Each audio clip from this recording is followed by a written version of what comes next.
बड़ी खबर आपको बताते हैं, आरएसएस से जुड़ी हुई है। इसको लेकर केंद्र सरकार ने एक बड़ा फैसला किया है। केंद्र सरकार ने आरएसएस के कार्यक्रमों में सरकारी कर्मचारियों के हिस्सा लेने पर लगे 58 साल पुराने प्रतिबंध को हटा दिया है।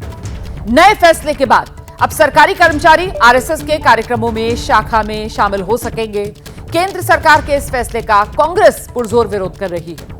कांग्रेस का ही शासन था जब यह प्रतिबंध लगाया गया था। साल 1966 था और इसी कांग्रेस सरकार के जमाने में लिए गए फैसले को मोदी सरकार ने 2024 में पलटा है। आरएसएस के कार्यक्रमों में सरकारी कर्मचारी शामिल हो सकते हैं। 58 साल पुराना प्रतिबंध जो अब सरकार की तरफ से हटा दिया गया है। दरअसल लोकसभा चुनाव के परिणाम आने के बाद से बीजेपी और संघ के रिश्तों को लेकर तरह तरह के कयास लगाए जा रहे हैं, बयानबाजी हो रही है। कांग्रेस लगातार बीजेपी पर हमला कर रही है और ऐसे में कांग्रेस ने सरकार के इस फैसले की तीखी आलोचना की, जिसमें आरएसएस की गतिविधियों में शामिल होने को लेकर 6 दशक पुरानी पाबंदी को हटा दिया गया है।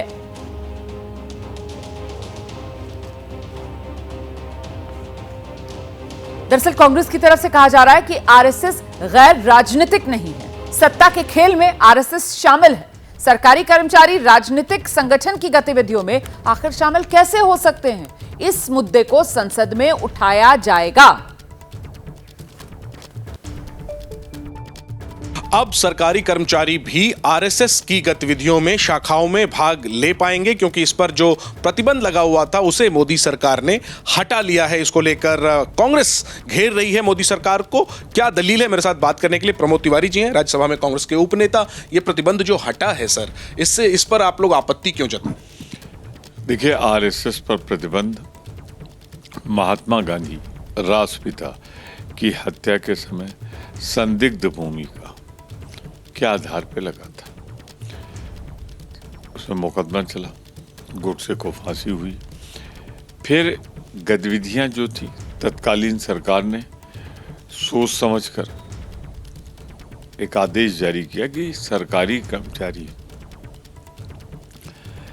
इसमें न जाए, क्योंकि सरकारी कर्मचारी को गैर राजनीतिक होना चाहिए। अब आरएसएस क्या गैर राजनीतिक रह गया है? वो पूरी तरीके से सत्ता के खेल में शामिल है। अगर आज आरएसएस के लिए छूट मिल जाएगी तो कल बहुत से और संगठन हैं, जात के आधार पे, धर्म के आधार पे, वो भी चाहेंगे सरकारी कर्मचारी जाना। तो सरकारी कर्मचारियों को देश सेवा के काम में लगे रहने देना चाहिए। उन पर से लगा प्रतिबंध उचित था। उन्हें राजनीतिक कामों में हस्तक्षेप न करने दिया जाए, एक विचारधारा न थोपी जाए, वरना दूसरी विचारधारा, तीसरी विचारधारा, और सरकारी कर्मचारी अपना दायित्व पूरी तरह निर्वाहित नहीं कर पाएंगे। एक इसमें आखिरी सवाल कि क्या इस मसले को आप लोग संसद में उठाएंगे? और निश्चित रूप से संसद में हम उठाएंगे। आज मौका लगा तो आज, कल मौका लगा तो कल, निश्चित रूप से। क्या ये मांग रहेगी कि वापस से जो प्रतिबंध का आदेश था उसको बहाल किया जाए? क्योंकि बीजेपी कह रही है कि जब ये आदेश आया था वो गैर संवैधानिक था, उसको ठीक किया है मोदी सरकार ने। इस पर क्या जवाब? वो तत्कालीन परिस्थितियों में सोच समझकर सरकारी कर्मचारियों को, बहुत से लोगों की विचारधारा एक सांप्रदायिक संगठन है, बहुत से लोगों की विचारधारा है कि इसकी एक दिशा है जो सबको साथ लेके नहीं चलती है। बहुत से लोगों की विचारधारा है कि कभी आरएसएस के मुख्यालय पे तिरंगा नहीं फहराया गया बहुत दिनों तक। तो जिसमें राष्ट्र के प्रति अपना संविधान न माने, तो निश्चित रूप से सरकारी कर्मचारियों को ऐसे संगठन का सदस्य बनने के लिए प्रेरित कर रहे हैं। फिर ये यहीं तक नहीं रुकेगा। अभी तो ये होगा आप कर सकते हैं, फिर करने की व्यवस्था डाली जाएगी। और आइए सीधे आपको लेकर चलते हैं। हमारे साथ हमारे सहयोगी इस वक्त मौजूद हैं, दिल्ली से नीरज पांडे। और पहला सवाल नीरज पांडे से ही लेंगे। नीरज, टाइमिंग को लेकर सवाल पूछा जाएगा। अच्छा, जनेंद्र भी हमारे साथ नजर आ रहे हैं। दिल्ली से हमारे सहयोगी जनेंद्र कुमार भी इस वक्त मौजूद हैं। पहले नीरज का रुख करते हैं और नीरज से जानते हैं। नीरज, टाइमिंग को लेकर यहाँ पर सवाल पूछा जाएगा और इस रूप में पूछा जाएगा कि साहब, पिछले 10 साल से भी मोदी सरकार और ये 11वां साल, ऐसे में अब अगर सरकारी कर्मचारी आरएसएस की गतिविधियों में शामिल हो सकते हैं, ये रोक हटाई जाती है या ये 1966 में लिया गया फैसला पलटा जाता है, तो खासतौर से 4 जून के बाद जिस तरीके के बयान आरएसएस की तरफ से आ रहे थे और जिनसे ये कहा जा रहा था कि साहब ये तल्खी बढ़ती हुई नजर आ रही है आरएसएस और बीजेपी के बीच, उसी को दूर करने और उस दूरी को पाटने की एक कोशिश के तौर पर यह फैसला? देखिए रोमाना, एक बात तो बिल्कुल क्लियर है कि आरएसएस और भारतीय जनता पार्टी एक सिक्के के दो पहलू हैं।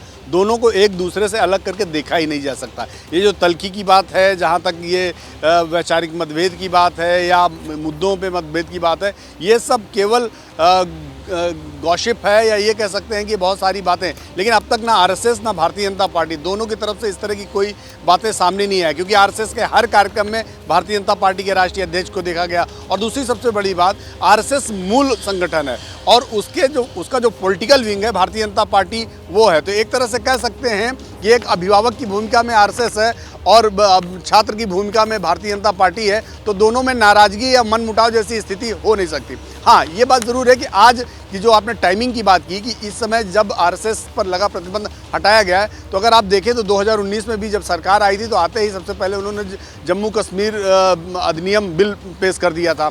अभी इस बजट सेशन से पहले भारतीय जनता पार्टी और सरकार ने आरएसएस पर से प्रतिबंध हटा लिया। और आरएसएस से प्रतिबंध नहीं हटा, बल्कि जो सूची थी कि प्रतिबंधित सूची जिनमें सरकारी कर्मचारी नहीं जा सकते हैं, उस सूची से आरएसएस को हटा दिया। तो कहने का मतलब ये कह सकती हैं आप, ये टाइमिंग का सवाल खड़ा किया जा सकता है। लेकिन रोमाना, इस बात को समझना बहुत ज़रूरी है कि भारतीय जनता पार्टी की सरकार है और भारतीय जनता पार्टी के मूल संगठन पर प्रतिबंध है।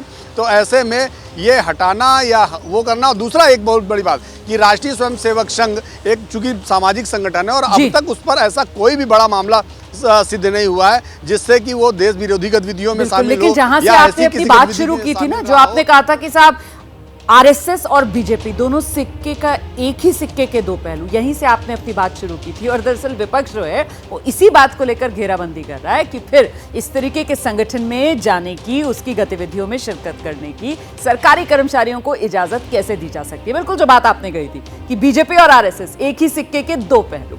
मैं लौटूंगी आपके पास, आप रहिए हमारे साथ। देखिए, आरएसएस को लेकर सरकार के फैसले पर एआईएमआईएम के अध्यक्ष हैं असदुद्दीन ओवैसी, वो भी विरोध कर रहे हैं। ओवैसी कह रहे हैं ये फैसला एकता अखंडता के खिलाफ, आरएसएस के लिए हिंदुत्व राष्ट्र से ऊपर है। कोई सरकारी कर्मचारी अगर आरएसएस का सदस्य हो तो वो देशभक्त नहीं हो सकता।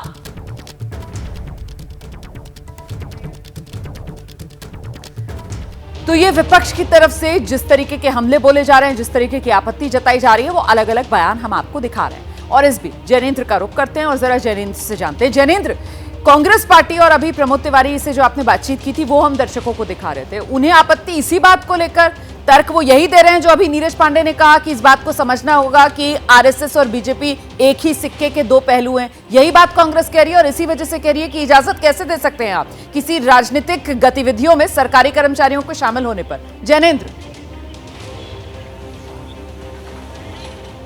बिल्कुल रोमाना, आपने बिल्कुल ठीक कहा कि कांग्रेस की जो दलील है वो यही है कि आरएसएस को गैर राजनीतिक नहीं माना जा सकता और ऐसे में उसकी गतिविधियों में सरकारी कर्मचारी कैसे शामिल हो सकते हैं। और इसके अलावा राजनीतिक संगठन होने का जो आरोप बढ़ा जा रहा है आरएसएस पर, इसके अलावा जो आरएसएस की सोच है जिसको लेकर विवाद रहा है, आरएसएस को सांप्रदायिक संगठन कहा जाता है, तो ऐसे संगठन में सरकारी कर्मचारी जो है उसकी गतिविधियों में अगर शामिल होंगे तो निश्चित तौर पर व्यवस्था को लेकर सवाल खड़े होंगे। और ऐसे और जो अन्य संगठन हैं जिन पर भी प्रतिबंध है उनकी गतिविधियों में गतिविधियों में शामिल होने की छूट भी मांगी जाएगी। यही वजह है कि कांग्रेस पार्टी सरकार के इस फैसले पर सवाल उठा रही है और साथ में जो राजनीतिक तंज है वो भी कसा जा रहा है। जो आपने भी सवाल ये पूछा नीरज जी से कि क्या आरएसएस और बीजेपी के रिश्तों में जो एक खटास की बात कही जा रही है उसके मद्देनजर क्या ये फैसला लिया गया है, कांग्रेस भी इस पहलू को उभार रही है और कांग्रेस भी ये सवाल पूछ रही है कि वजह है कि मोदी सरकार के 10 सालों के कार्यकाल के ये जो है जो 1966 का फैसला था उसको पलटा गया है। तो एक तो इस फैसले को लेकर के कांग्रेस बीजेपी आरएसएस के बीच की दूरियों को उभारने की कोशिश कर रही है और तंज कस रही है कि इस वजह से यह फैसला लिया गया और साथ ही विरोध इस आधार पर कि आरएसएस को गैर राजनीतिक नहीं माना जा सकता, उसकी गतिविधियों में सरकारी कर्मचारी अगर शामिल होंगे तो इसको लेकर सवाल उठाए जाएंगे। और प्रमोद तिवारी जैनेंद्र और नीरज पांडे, आप दोनों का इस तमाम जानकारी के लिए अब देखना ये होगा कि ये वाला जो मुद्दा है ये संसद में आज से, क्योंकि संसद का बजट सत्र भी शुरू होने वाला है, संसद में किस तरीके से गरमाएगा।